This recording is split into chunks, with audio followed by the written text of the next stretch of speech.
anything you can put your mind to it, man, you can 100% achieve whatever you want, man. You just have to get your mind right. You have to get your mind right. You have to set your goal. And I know I'm repeating it because in this game of entrepreneurship, you hear it so much and they drive it down your throat so much, but it is so important to write your goals down, because if you're not in this game of entrepreneurship, who the hell wants to write goals down, man? But once you put that shit on paper, that shit becomes reality. And that's true facts.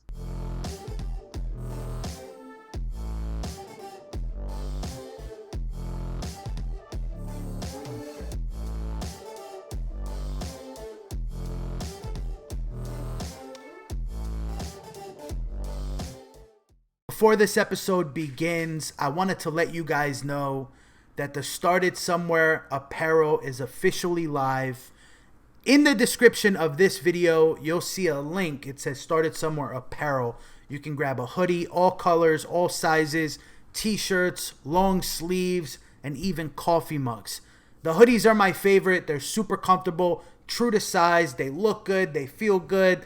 And if you do grab one, you'll be directly supporting me and you'll be supporting the show. So any money that I make from the apparel will go directly back into the show. And I'd really appreciate it if you do want to go that extra mile and show your appreciation for the content. You can do so by grabbing yourself a piece of clothing.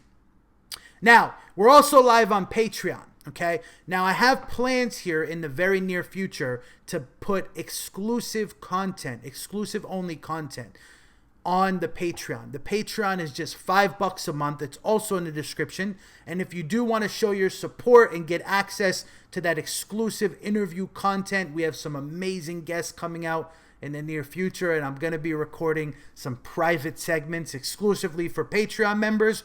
You can also subscribe and show your support that way. And the last thing, before we get into the episode, I've realized after looking over the analytics that we have a lot of people that watch these episodes. They tune in each and every single week, and they're not subscribed to the channel. Check down below right now. Are you subscribed? If you're not, please consider subscribing. It really helps us out. It helps me out. I have a goal of hitting 1,000 subscribers before the end of the year. Can you help me do that? If you can, I'd really appreciate it. Drop a comment. Let me know if you did subscribe. Hit that like button. And of course, enjoy today's episode. All right, Jared, my man, welcome to the show. What's up? What's up? Thanks for having me, man. Appreciate it. Hey, man, I like your energy, bro. It's going to be a good one. Yeah, man. Got to keep it up. I got to match you. Got to match you. My man just had some espresso. He's ready to roll. Yes, man, how's your day going, bro? It's Monday. Man, it is going great. I used to hate Mondays. Now I love them. Hey, bro. There you go, man. Right? When you're doing your thing, you're in your own business, Monday's just another day, bro. Right? Yes, sir. It's just another day. You get to build your future, build your dreams, help people, all that good stuff, man. Make it happen. Absolutely, man. Absolutely. Thanks for having me. For sure, bro. It's going to be a good time, man. Now, Jared, I know obviously you work with one of my buddies called Cody, who we just had on an earlier episode, which is live right now. And I believe that you guys are partners, right? You're both in the real estate game. Correct. And when we had Cody on the show, he mentioned you and talked about some of the big things that you were doing and you had going on. So I wanted to bring you on the show, man, and tell your story. So for the people that aren't familiar or might not have checked out that earlier episode, can you just give us a brief overview of who you are and what you do? Yeah, not a problem, man. So I'm like a city guy now. I got country roots. I was raised up in a town. I had to move to the big city here in Houston. And long story short, I always had the dreams as a kid. And got into some trouble in my adolescent ages, and then that's the one thing about I meet a lot of guys that have been successful in our business and wholesaling. Man, they've always got in trouble with the law. They've always hustled and all that stuff. So it validates, man. Like I got in trouble at a very young age, and there was like this middle turn time in my early 20s I was trying to get it back on track. Really couldn't find my way, man. So I found my way in the oil and gas market. And, that was my extended career for about 15 years. And, I had kids, eventually got my life turned around because I was on a dead beaten path. And, man, I eventually got into the corporate world in the oil and gas market. And I got confined to four walls, and that was the end of it. That's when I started looking at, and like goals and my life path, where I want to be, because that's not where I wanted to be. And I eventually found wholesaling, and that's when I met Cody. And man, never look back, bro. Never look back. No Awesome. cash, no credit, and that drove me to wholesaling into real estate. And man, it's just been that connection with real estate and sales and marketing that I've always been looking for, man. So definitely, strive to, my hidden talent that I knew I had in the sales and talking with people and being social and beating the streets and hustling.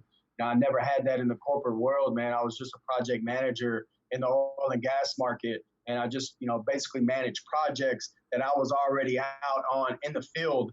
I was a field guy forever, and that's where I was enjoying life. I was good out, offshore, on land, traveling, doing my thing, being like a little, superintendent type dude, running crews and stuff. And I had the camaraderie there. But when I got that office life, I was like, man, this shit right here is for the birds, and I just couldn't do it. I was just death by spreadsheet, and man, I started looking into things and found real estate. Never looked back.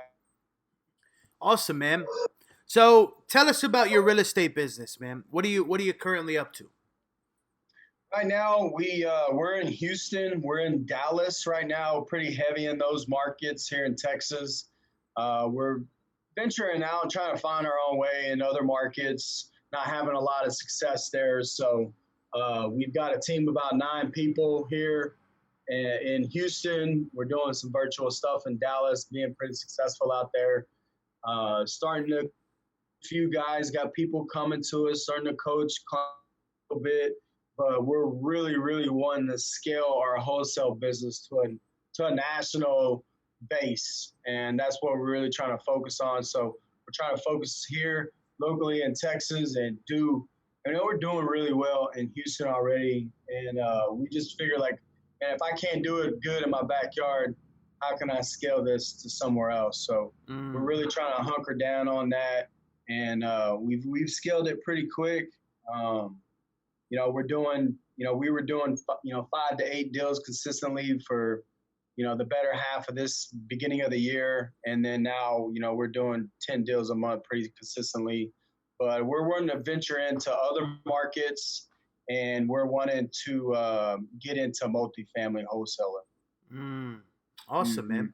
And for the listener out there that's not familiar with wholesaling is a very simple concept, right? Wholesaling in real estate specifically is you're looking for people that are motivated to sell their property at a discount. You contract that property and you wholesale that piece of paper, that option to buy, to another investor for a fee. Average fees, 5, 10, 15K, sometimes higher, sometimes lower, right? Yes. Really simple concept, man. People been doing wholesaling for years, 30 years, maybe even longer. Yes, absolutely. And it hasn't gone anywhere in most areas yet. I know some states are kind of cracking down on wholesaling. I know Illinois, to my knowledge, is one of them. That's whoa, you can't do this without a license. But for the listener out there that's interested in wholesaling, you can actually get into wholesaling with no real estate license, right? You don't need to have that school accreditation to actually get into a deal, which is really appealing to a lot of people. Absolutely. Sweet, man. Good business to be in, bro. It is very much so, man. I loved it, and that's what it drew me to it. I was wanting to own rentals.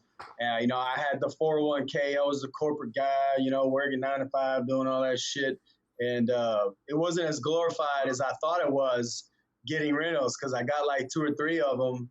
And, I had water heaters going out. I had this going out. I was only cash flowing like 300 a month. So all that shit went to shit. And I was in the long term realm of it. And that wasn't my personality. I'm a very aggressive individual. And I wanted it quicker. Not to say that I wanted to get rich quick now, right? But I knew I had the work ethic and the aggressive, dominant personality to be able to like put my mind to whatever I wanted, and I was gonna eat at it. And man, whenever I had that first deal, really when I was like, man, this shit, I cannot even believe this is even doable because I was buying deals from wholesalers, and I'm like, what the fuck? You can go contract a house and just mark it up. That's it. I was like, it's oh crazy. Man, the heavens opened, and it's just like, this is for me. And it's crazy world. Back. Got my first one like within 30 days. I was gonna make like a 5K spread on it, and then it's actually kind of like a funny story how I met Cody. And, I hired a coach, right? And he told me to go call bandit signs from other wholesalers and network with them. And Cody would never give me the time of the day, right? Because I was always blowing them up. And then I finally had this duplex deal. And he goes, yeah, I'll look at the numbers, and man, he blasted it out. And we were getting offers like 15, 20K on profit. And then we ended up contracting it, and then he ended up finally meeting me for lunch. That's awesome, but that's bro. the name of the game, man. I didn't really bring a lot of value. Like, that was my value, was the deal, right? I wasn't bringing any value to him, trying to, beat his brain about how to wholesale and all that stuff. But I knew I was going to go heavy on the acquisitions because I had the sales and negotiation side of it. I had money to be able to pay for the marketing or whatever. I just didn't have the buyers list. So, man, once we made that first deal, man, we met here in Houston, had some crawfish, drank some beers. He's, Cajun coon ass guy from Louisiana. Louisiana's like my home away from home. So like we hit it off like right there. We dated for a little bit, and our personalities met, and we got a game plan to quit, and it happened, within 6 months. And, I left $100,000 salary, 401k benefits, all that stuff, a very secure job. But when I did that first I think we ended up making like 7 or 8K on that deal because of some shit that happened with the seller. But when that became real to me, man, that was actually my second deal. I did a deal before I met him. When I did that first deal and it became real to me, my mind was like, okay, I can do this. And like, I was like, all right, I'm quitting. Like, I'm 1 year. That's all I got, and I'm quitting and I'm getting out, man. And I was calling leads, at my oil and gas job. I shut the door and I'll be burning those bones up, man. And it was a side hustle for like 2 or 3 months, but then that I was doing it full time basically when I was doing in the oil and gas industry because like I was there for so long, and I just was like, I can't do this anymore. And I said, this is what I'm doing. And it was like a quick side hustle for me, but that side hustle replaced my income very quickly because I was working on it full time, and I saw the benefit of it. And then I just went ham on it. And then Cody quit first, and I quit like 3 months right after him. So he kind of scaled the business, first, but we had a strategy, right? And that's we're both aggressive individuals, man. But we had a strategy, and we went like all out, man. Like I sold my personal home, moved in with my sister, saved all my money, cashed out my 401k. I sold everything I had, man. And Cody did the same thing. He risked everything that he had too. He quit his job, what he was doing first. He took the leap of faith and did his thing. And then I was going to come backside. And then whenever that happened, man, whenever I quit and we joined forces and did it full time, there was nothing that was going to hold us back, man. So wholesaling is like, and we went in knowing wholesale was going to be like the source of the deal. Like you can be the puppet stringer and coordinate all the deals and do this and do that. Now we're doing some flips and stuff like that, just trying to, get higher, higher revenue, on the bottom line with doing some flips and hotels and stuff like that. So that's like our next thing in our business now, man, is trying to how to capitalize on, what I can make on a $10,000-$15,000 deal in 30 days. How can I, do that on a hotel and get 20 to 30 in like 45 days? You know what I mean? I love it, bro. I love it. Yeah, man. That's Yes, sir. that's crazy, bro. So you left $100K a year salary. Yes. Sold your personal house. Yes, sir. You sold the now, house, Ross, man. Now, Ross, damn, this house, man. This house, I had 2 acres out in the country, right?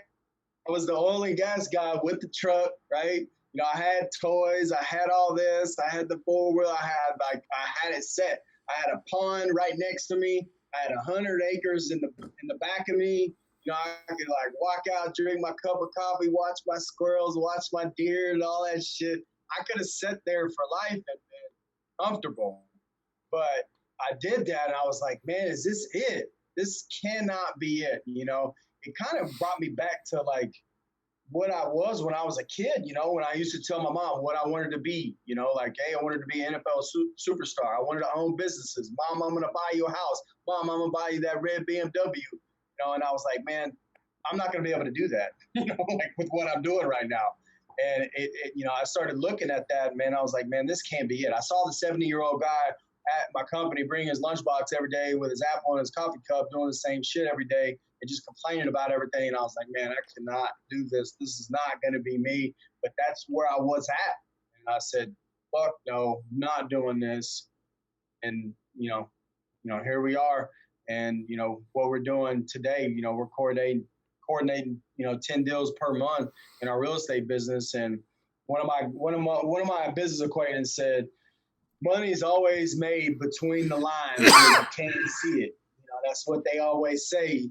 And now that I'm in this creative field in real estate, it rings true, man. It's like you wouldn't believe how money is made in the financial world, with this assignment contract. It's that little magic word, right? And/or signs. That's it, bro. I've had my fair share of some wholesale deals, man. It's a fun biz, man. But it's a grind, though. It's a grind. It's a grind. Transactional money, yes, sir. Yeah, it's a grind. 100%. A lot of people don't realize how much of a grind it really is, because in the wholesaling space, man, you only eat what you kill. And if you ain't out there hustling, you ain't gonna get leads. You ain't gonna get deals if you don't got your skills right.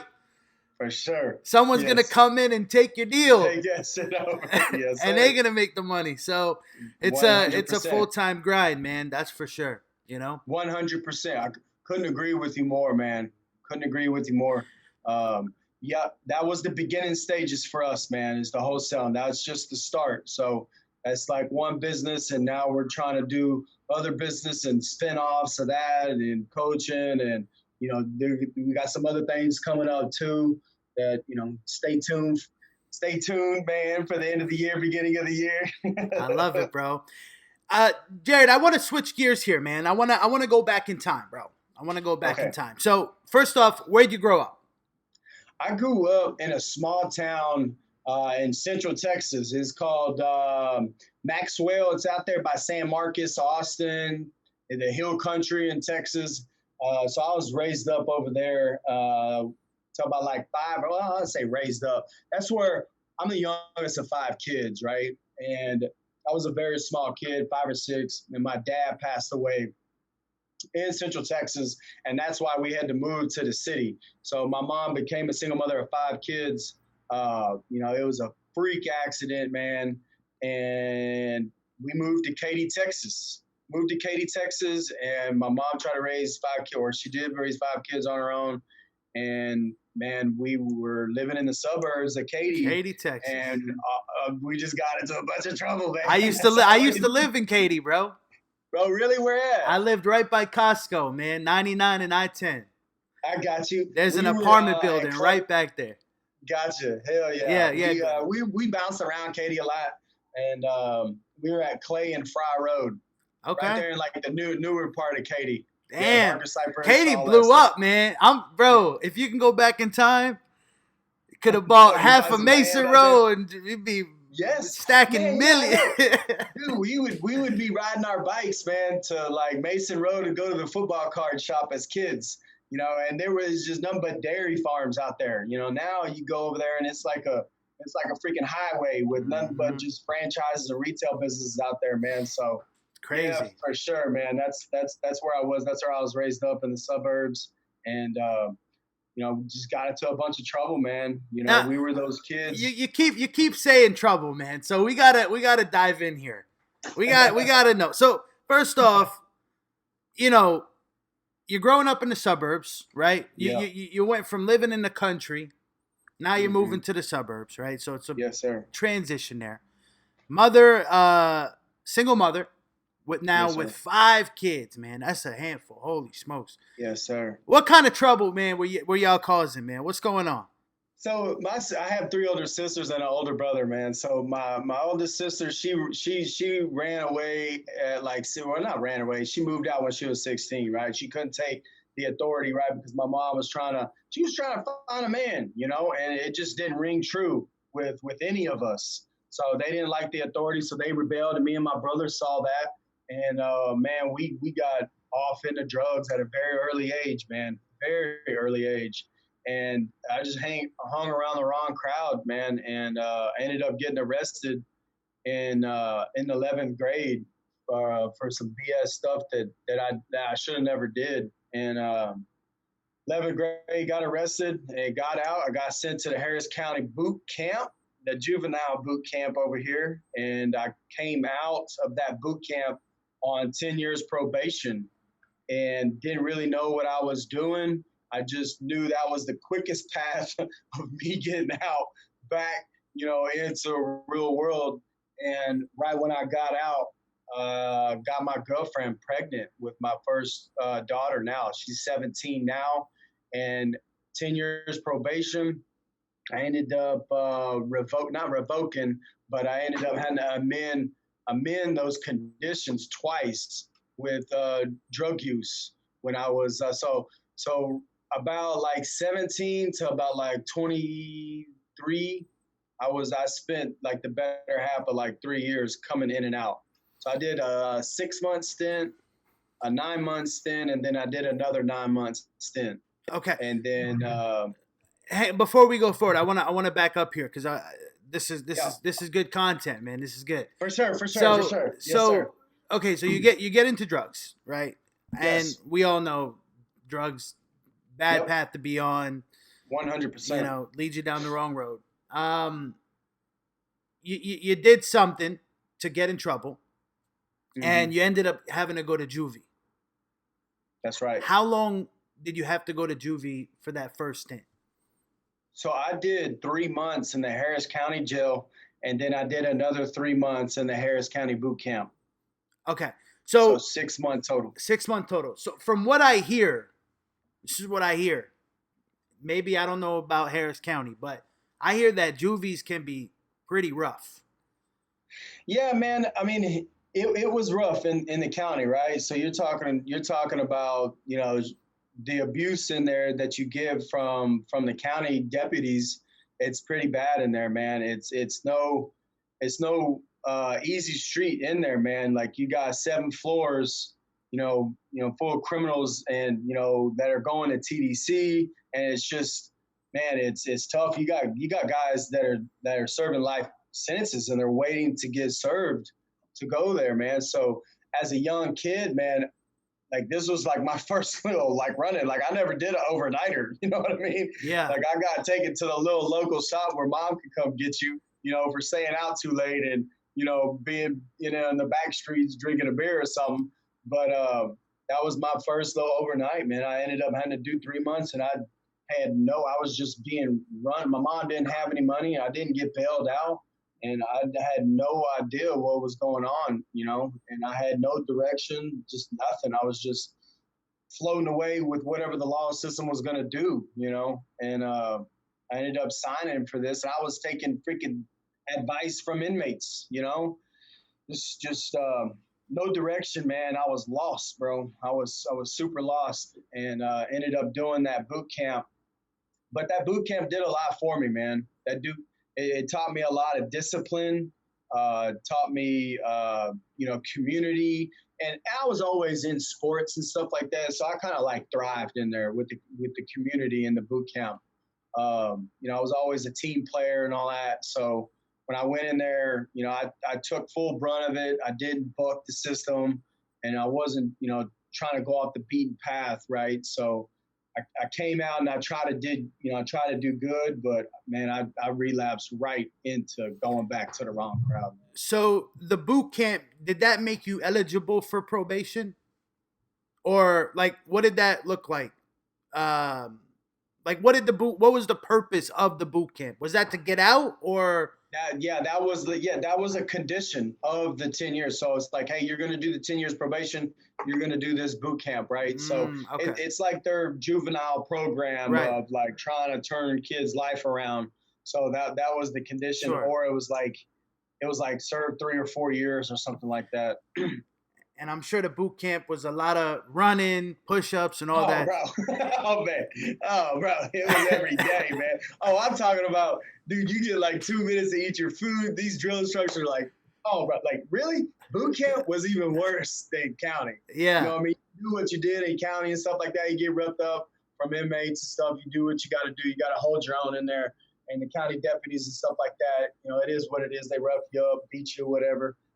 But the boot camp is tougher, way tougher, man. You're up at 3 or 4 in the morning, and you're jogging, you're running, you're pushing, you're in sand pits, you're drinking, crawling through mud, just doing, Damn. Crazy. It was horrible. It was horrible. Man. Drill instructors shoving food down your face, down your mouth, just like, man, it was bad, bro. It was bad, but you start looking at those drill instructors, man, and if you have your head on your shoulders in there as a young adolescent, you're not trying to buck the system, then you're looking for direction. Because I had no direction, man. So I was looking for something, anything, bro. I was looking for anything. So I was like, okay, I got to listen to this guy. And I found direction in them, and I confided in them. And man, they taught me discipline, right? And that's what I do now today, bro. I wake up at 3 in the morning. And you can ask anybody here, ask Cody. I'm here at the office by like 4:30 in the morning, busting it out. And that's, part of the discipline that I got, man, was from boot camp and just, working your freaking tail off, man, and being disciplined about everything. Wow, bro. 4:30 in the morning. 4:30, bro. I'm not joking, man. My man, dude, there's times I go to sleep at 4:30 in the morning. Yeah. Hey, sometimes I'm here earlier, man. It's just minds are racing. I wake up at 12 and I'm like, oh, man, this is what we should do for that little file. Or, I got to do this. And I'm like, shit, get in my car, haul ass to work and just get it out, because there's so much going on. Right. You got 50 deals on the board, 80 deals on the board. You got to get it out, man. For sure. So 10-year probation, man, that's a long time, man. Holy smokes. 10 years of checking in with the probation officer and making sure you're clean and all that stuff? Every month. Every month. On top of the community service, on top of the conditions, on top of the classes, on top of all that stuff. Yes, wow. Man. Now, you said you violated a few times, right? I violated twice, with cocaine and a DWI. So I just stupid, man, and didn't really have anywhere to go when I got out of juvie. And I tried to get into the oil field, and I was going back and forth in the oil field, trying to find my way.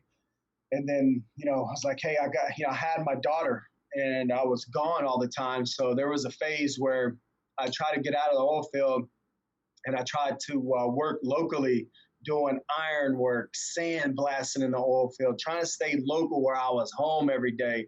And that didn't really work out for me. And, that's when I popped dirty. And I ended up doing a 6 month, it's either a 6 or 9 month rehabilitation, amended condition of my probation. So I had to do that. And then I came out of that, and I didn't really learn a lot there. I just came out, was like, all right, I'm not doing drugs anymore. And that's really, I guess when I learned, I was like, hey, they ain't fucking around, man. I lost 6 months of my kid's life, and or 9 months. Came out, and I told myself that old addict mentality was like, all right, drugs are out of the way. I'm just drinking. You know what I mean?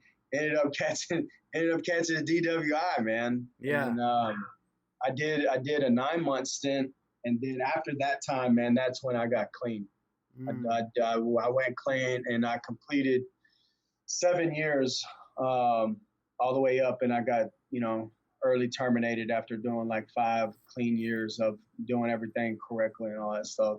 But that was when like I was in the office and everything was clear in my life. Mm. Nice, Yes, man. sir. Well, congrats on your sobriety, bro. It's huge. You Sure. know, Appreciate it. what was it about the drugs and the alcohol that was it for you? Right, like everybody has their poison, but what was it for you though? Man, I would say like if I had to sum it all, I mean it's a lot of stuff, man. Because like number one, I would probably say my kids, to be honest, because I had to. Not a lot of people know this about me, but if you do hang around me, personally, you will know that I'm a single dad. Well, I say single dad. I'm a full time dad of 3 kids. So um, I took them full custody when they were about 7 or 8, my 2 daughters. And I've been, now they're 17 and 15. So, they didn't really have that structure and stability, but I had it for like 5 years. And I was making good money, and I was the foundation for them. Me and my ex had ended up splitting, and like I gave her, when we got divorced, I gave her custody because I was still traveling at that time, and she couldn't handle the situation, and and like just the full time part of it. So I ended up taking my kids full time custody. But if I could sum it all up, it would be for my kids. Yeah, number one, and then number two, man. It really, I got it backwards, bro. It should really be my high power, man. God was always looking for me, looking out for me, and I firmly believe that God, was bringing me through all these things now, because now I can go back and look at today and just like see how much of a fucking deadbeat I was, and now going forward, it's like, man, everything happens for a reason, and now I could fully force look into the future about like what my goals are, what his goals are, and just like line it up, man. So Mm. number one, God, man. But I think the thing that triggered it for me was definitely 100% my kids, man. I had to do it for my kids. Awesome, bro. Awesome, man. So you talked about getting a job in the oil field, right? Yes, sir. Now, this is probably back when you were still doing drugs and alcohol and all that stuff. Yes. Yes. Now, I'm curious. First off, what were you doing in the oil field? So I started out doing pipeline in on land. I was just traveling from city to city, state to state, all throughout North America, Arizona, California, Louisiana, Florida, the mountain, Colorado, Montana, Wyoming. Just the contractors would go lay the pipeline, and then we would go hydro test them. We'd fill it up with water, pressure test to make sure all the wells were good, and then we would shoot the water out, and then we would go clean it out with what you called a pig.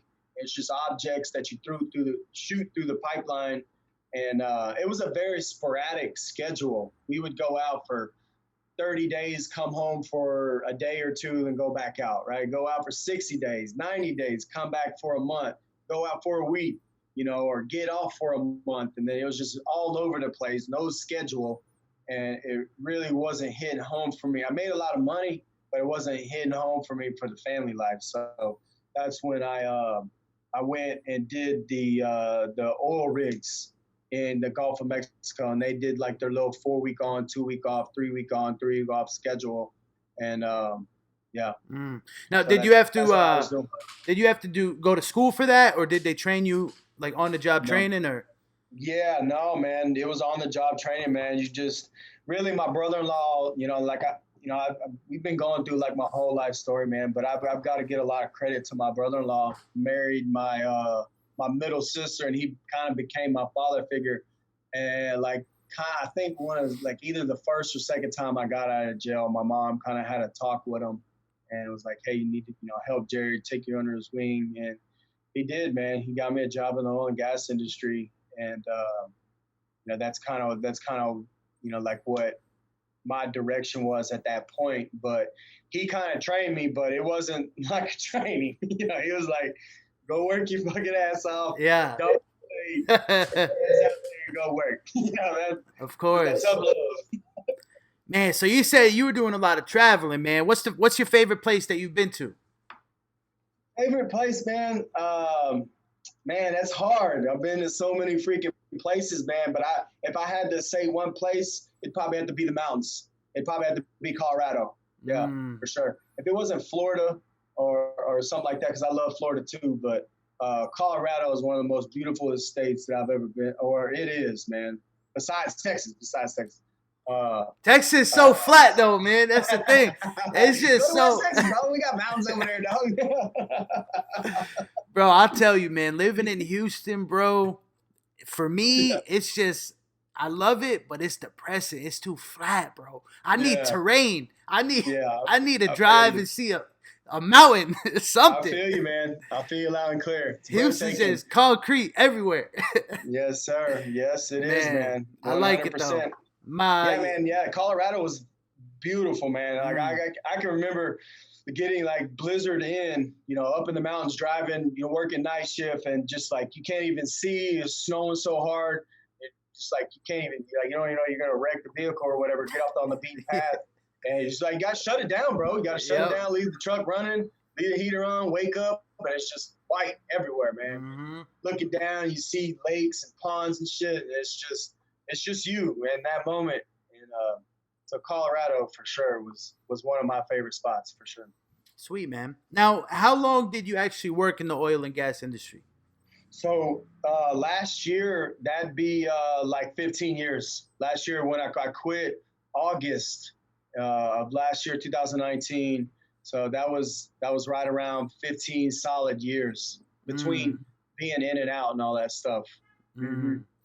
It's amazing to me, man, that you can get into the oil and gas industry without going to college, and you can make six figures. Like that exists. That's a real thing. Easy, 100%. It's very easy, man. You can, if and really, it's not what you know, it's who you know. So when I was working on land, right, I had one of my good friends, and he ended up going to the company that I ended up doing 10 plus years with, called Oceaneering. And and I know I didn't answer the question fully until it's full. Like you were asking me what I did, but on land, what I did was pipeline. But when I moved companies and went offshore, I was doing underwater robots. So I was putting all my mechanical and electrical skills together, what I've already had in the industry, putting them to work, operating these robots that like the robot cameras that went and did Titanic and all that shit. Mm-hmm. Viewed Titanic. I was like operating those from a freaking Connex box up on the rig from That was you? Yes, man. Yeah, I did that. And, I excelled there. And, that's what I did. I did high level electronics and mechanics. But man, if you can get out there, you're just going to be gone so long. It goes back to time and money. If you're gone so long, I was gone 300 days plus some years, 200 days, every year I was gone. And, you can make a good living doing that stuff. You're just going to be gone forever. And they pay for your food, right? Like you get a per diem. Is that right? Where you do when you're on land. When you're off, if you're offshore, and you're like a supervisor position, you can get per diem depending on what company you're with. But it just depends on it depends. Yeah, it depends. But man, I was making six figures over there. I think the most I ever made was I was touching like 200 at the very end of. That was like right when I split. I was like right with my ex. I was making like right around 200. And, I couldn't give that up, and that's why I didn't give that up. I was like, this is too much.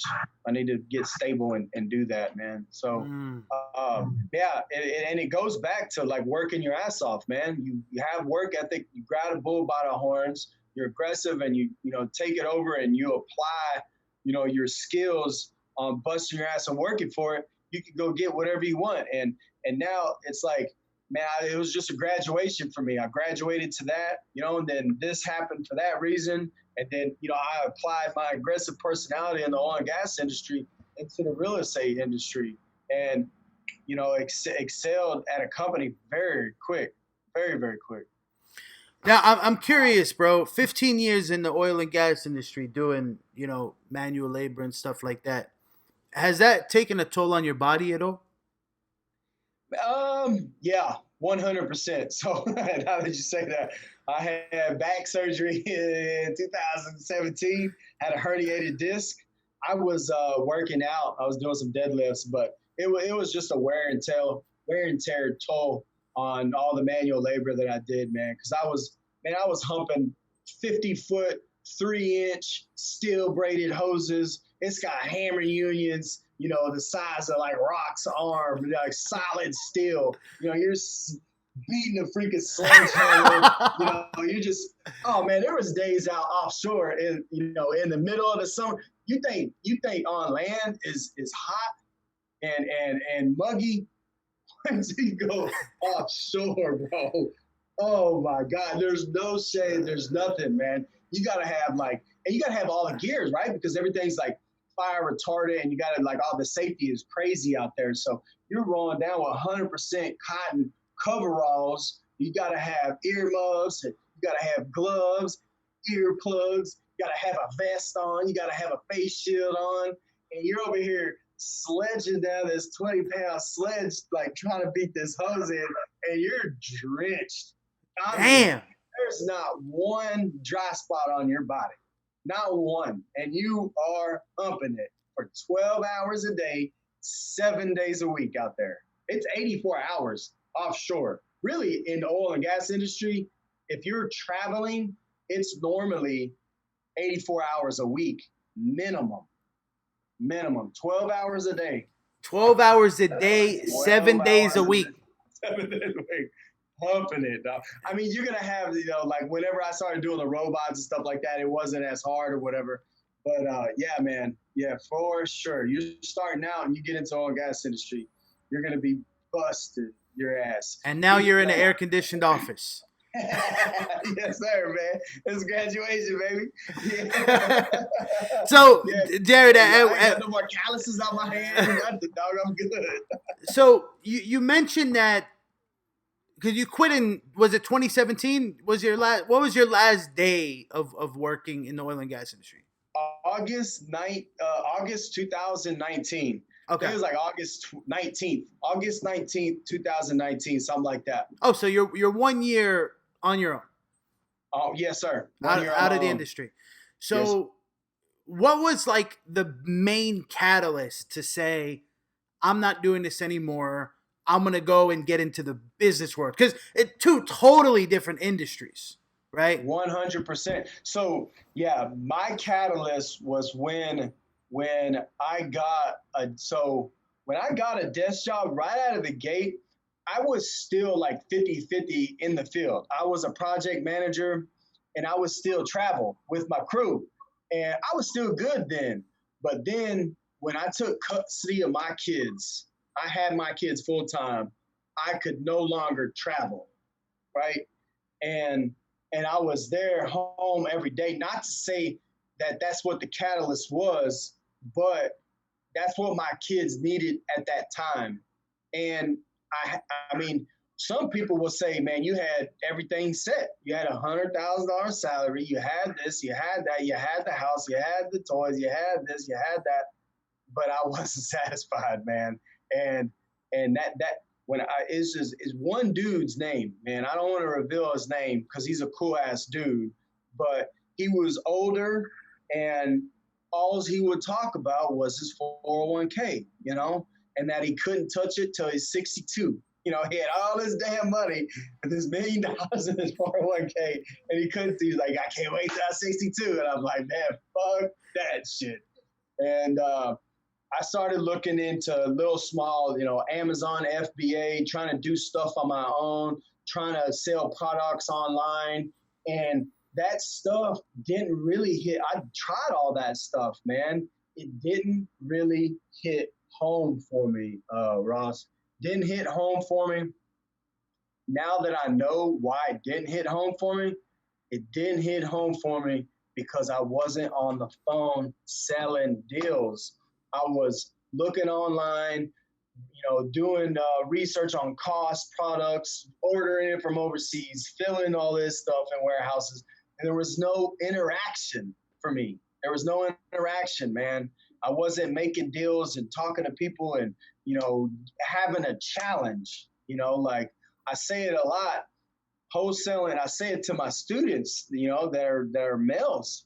It's like, to me, wholesaling is like finding the hot chick at the bar, and the number and eventually doing what you got to do. It's like trying to find a hot girl, man. And that's what the challenge was for me, bro. I know I'm getting off on the beaten path answering your question, man, but that's what it was for me, man. I needed that challenge, and it was real estate and wholesaling, finding that juicy deal, finding that deal, overcoming all the obstacles, right? Because you and I both know, and I know because I know you've done more wholesale deals than I have. It's a freaking roller coaster. It's an emotional roller coaster, bro. I don't know about that, bro. I think you got me beat, man. Because I'm the fix and flip guy, man. You got me beat, man. Trust me. Oh, I got yeah, you. yeah. I never really. Yeah. I remember going to one of the events that you spoke to, man. I was blown away by what you were doing, and so I looked up to you in my very early ages when I was like doing networking and stuff like that. And yeah, man, it was like finding that hot girl at the bar, and that emotional roller coaster is what I strived on because I was trying to beat that challenge, right? Because you get it under contract, you're up here, right? You get the title, you're down here. Something comes up on title and you got to beat it, then you're up here because you beat it. And you get down here and waiting on the appraisal. Appraisal comes back bad, it's all fucked up. Got to renegotiate whatever you got to do. And you got to go to close it. And all those challenges, man. It's like you trying to work your ass off for it, and it's like when you beat that challenge. I was always driven with the team, a team environment, and when I see my people succeed, man, that's what really gets me off, man. Sure. But did the fact that you weren't going to have any income security scare you at all? I mean, yeah, I thought about it, but I just to some point, yeah. I mean, it concerned me, but man, I knew deep down there was no turning back, bro. No turning back. I sold my house. I burned the bridges. Moved in with my sister, bro. My kids were like, "What? We're going from a 2,000 square foot house and we're moving in with my sister. We got shared rooms and all this shit." And I was like, "Man, this is about. You're gonna have to kill me. You're gonna, whatever. I'm not going back to that company. There's no way in hell that I'm gonna let that happen." Like I didn't even set that. I burned that bridge, man. It wasn't even thought about. It was. I'm gonna get so immersed into my business that this is about to happen no matter what. That's very admirable, bro. That's takes big cojones to leave a six-figure job, bro. Yeah, definitely, man. Because, for a lot of people, man, and for the listeners right now, we have people listening that are in that situation where they work in a job, they want to get out, they want to get into their own business. But, for a lot of people, it's scary. For me, I was a bartender. So I knew that if I fell on my face and it didn't work, I could just go get another bartending gig same day, right? Those jobs are a dime a dozen. But for somebody that's put in 5-10 years at a company and they have that security, for them to just up and leave, that's a big deal. It's a big deal for a lot of people. I was sick, bro. I was sick, man. I couldn't do it anymore. I wasn't happy with the path that I was on, man. So if you're on that path, just know, man, like, the biggest thing I look back at right now, Ross, is like, why in the fuck did I not do this sooner? Why wasn't I looking for this sooner? Why was I okay with what I was doing, making someone else rich, and I was lost, right? So there's no harm, no foul there. I just didn't know. But until I started looking for it, when I started looking for it, I started getting closer and closer and closer, man. And then boom, you're gonna have that moment where you see and you gotta act on that, man. You gotta act on it and you gotta take the risk. You gotta take the risk, man. But and there's so much to be able to be successful, man. And the thing that supported me throughout all that helped me get over those humps by taking the risk were my coaches. I spent money with 2 coaches. I surrounded myself with guys like Cody, guys like yourself. I went to go see you speak, went to go see other guys speak, and I did what y'all told me to do. You know, y'all told me to do this, and I was like, okay, I guess I gotta listen to this guy. I gotta do this, and I did it, and just did it, man. And people awesome, can do it, man. If you're in that dead job, bro, you can do it. You can 100% do it. You gotta have the nutrition ingredients like on the sign behind you. I put all the ingredients together, and that's the recipe. Yes, sir. Man. Yeah. Dude, listen, man. I know that over the last 20 years, you got one horror story for us, man. I want to hear a horror story, bro. Tell us some juicy horror story, whether it's in oil and gas, real estate, whatever. Give us one, man. Pull one out the box. Horror story, man. I got plenty of horror stories in oil and gas. You don't want to hear about those, though. Give us one story that just sticks out, man. Man, I would probably say, I didn't really know what I was getting into with real estate, right? Because whenever you get in, and a lot of people that follow you and this, I don't know if you mainly have real estate followers.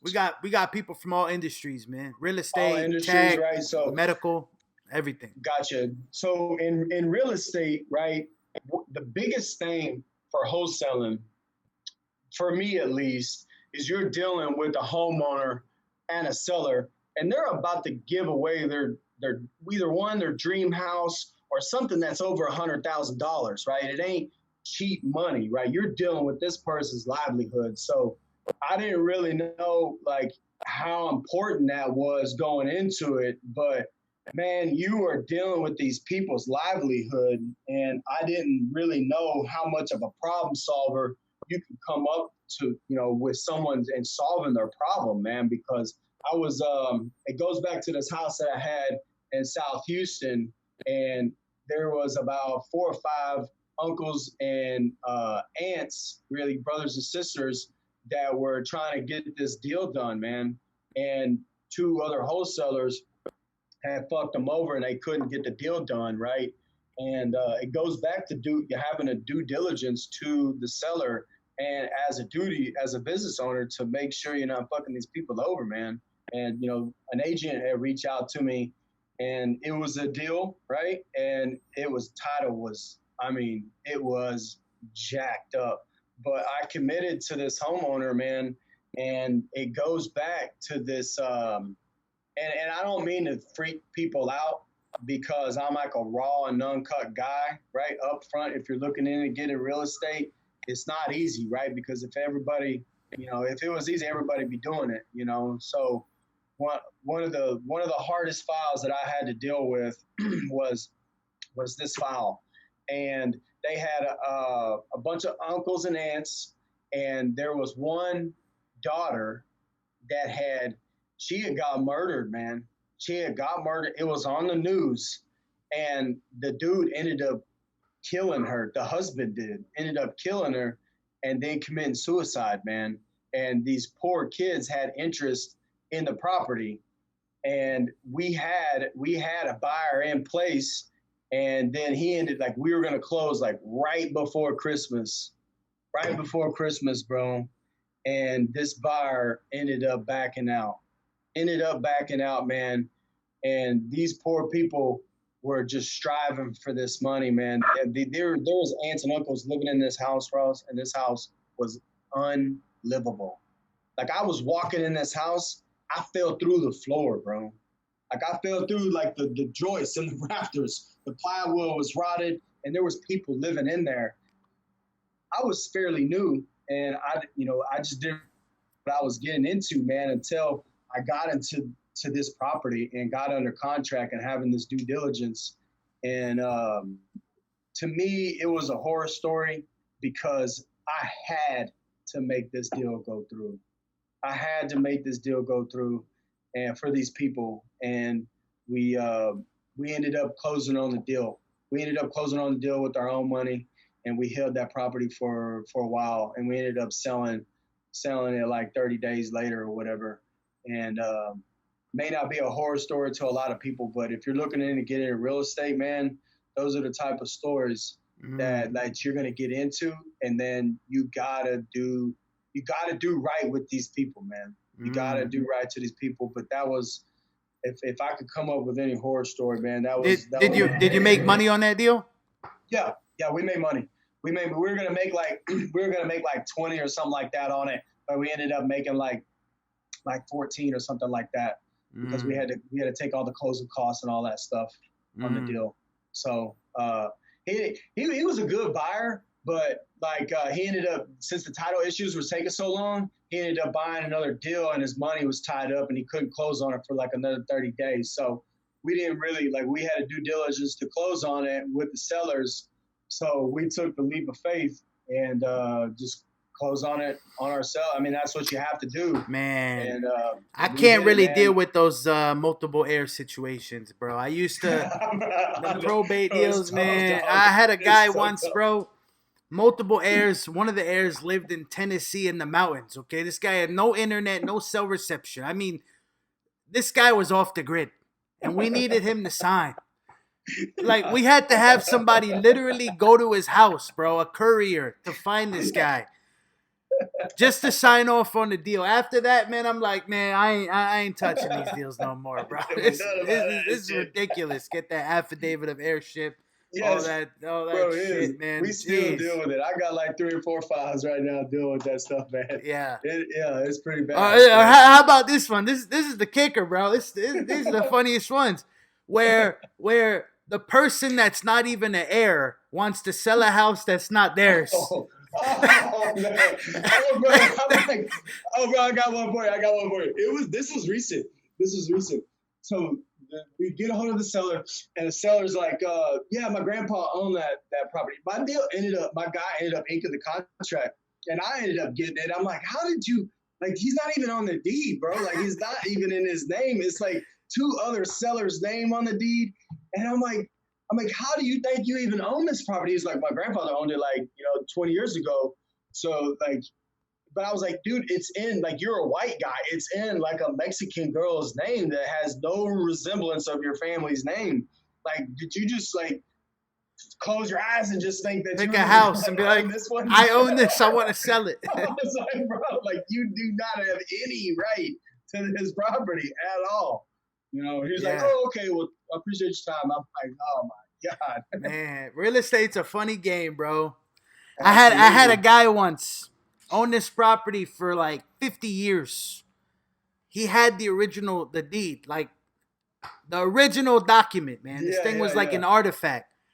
And he wanted us to bring him cash, like a suitcase of cash to buy his property. And we're like, sir, we use title companies and lawyers with documents. And his expectation, no joke, was that he would give us the deed and we would hand him a suitcase of cash. Yes. And that was like, man, this ain't freaking 1920. I know, man. It's crazy, bro. Man, Jared, bro, it's been an absolute pleasure to have you on the show, my man. And before we wrap up here, man, I wanted to ask you, what's your message for the people, man? People are tuned in. They've been rocking with you for the last hour. What's your message to the audience? Man, my message to them is that anything you can put your mind to it, man, you can 100% achieve whatever you want, man. You just have to get your mind right. You have to get your mind right. You have to set your goal. And I know I'm repeating it because in this game of entrepreneurship, you hear it so much and they drive it down your throat so much, but it is so important to write your goals down, because if you're not in this game of entrepreneurship, who the hell wants to write goals down, man? But once you put that shit on paper, that shit becomes reality. And that's true facts. So that's my message, man. If you want something in this life, write it down on paper and you work your ass off for it. You can achieve whatever the hell you want. I love it, bro. Great advice. Golden nuggets, man. And where could the people reach out to you, man? Where, if they want to connect, take you out for a cup of coffee? You can look me up on Facebook, Jared Graves. You can look me up on Instagram, Texas Size Real Estate over there on IG. Yeah, man. Yeah, Facebook and Instagram would be best. Yes, sir. We'll link that in the show notes, man. And Jared, brother, it's been a pleasure. I love your energy, bro. Appreciate it, dog. I feel like you about to put your head through the wall, man. Just hey, they always tell me that. They always tell me that. I'm intense. They're like, my man. My man. I love it, bro. Well, enjoy the day, brother. Thanks for coming on the show. Thank you, Ross. Appreciate you, bro. Have a good one. You too.